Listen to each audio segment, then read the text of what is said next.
maging tagapagdala ng kapayapaang handog ni Kuya Jesus.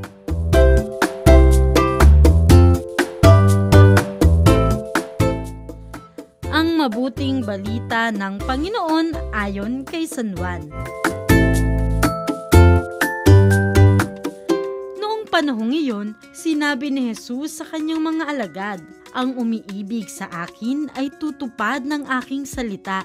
Iibigin siya ng aking Ama at kami sa kanya at mananahan sa kanya. Ang hindi umiibig sa akin ay hindi tumutupad sa aking mga salita. Hindi akin ang salitang narinig ninyo, kundi sa Amang nagsugo sa akin. Sinasabi ko sa inyo ang mga bagay na ito, samantalang kasama pa ninyo ako. Ngunit ang patnubay, ang Espiritu Santo, na susuguin ng Ama sa pangalan ko, ang siya magtuturo sa inyo ng lahat ng bagay at magpapaalala ng lahat ng sinabi ko sa inyo. Kapayapaan ang iniiwan ko sa inyo.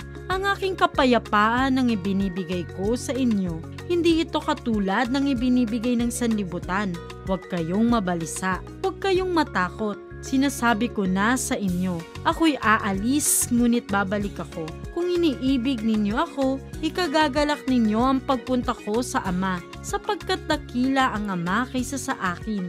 Sinasabi ko na ito sa inyo bago pa mangyari, upang kung mangyari na, kayo'y manalig sa akin."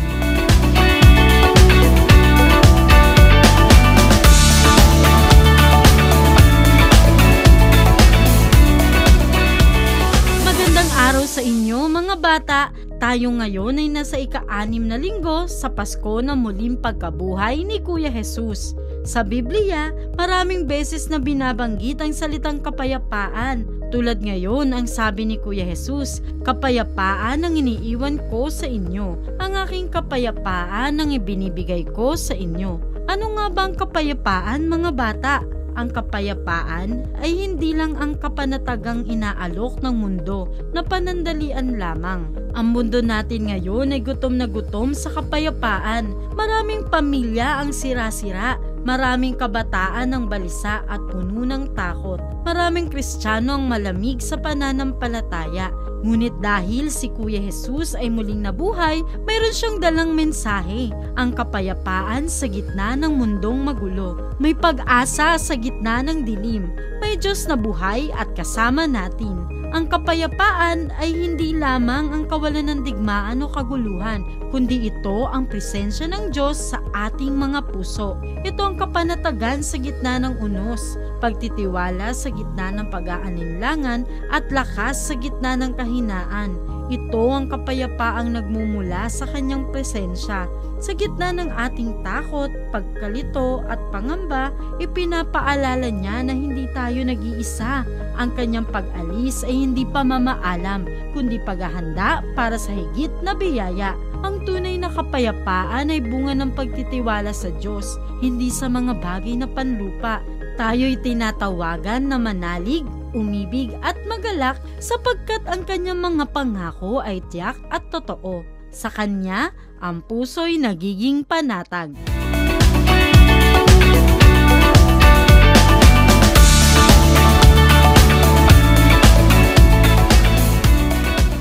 Dahil tayo ay nakatanggap ng kapayapaan mula sa Panginoon, inaasahan din tayong magdala ng kapayapaan sa ating pamilya, sa ating kapitbahay, at sa ibang tao sa pamamagitan ng mga sumusunod.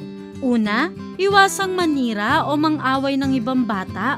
Kung may hindi pagkakaunawaan, matutong humingi ng tawad at magpatawad.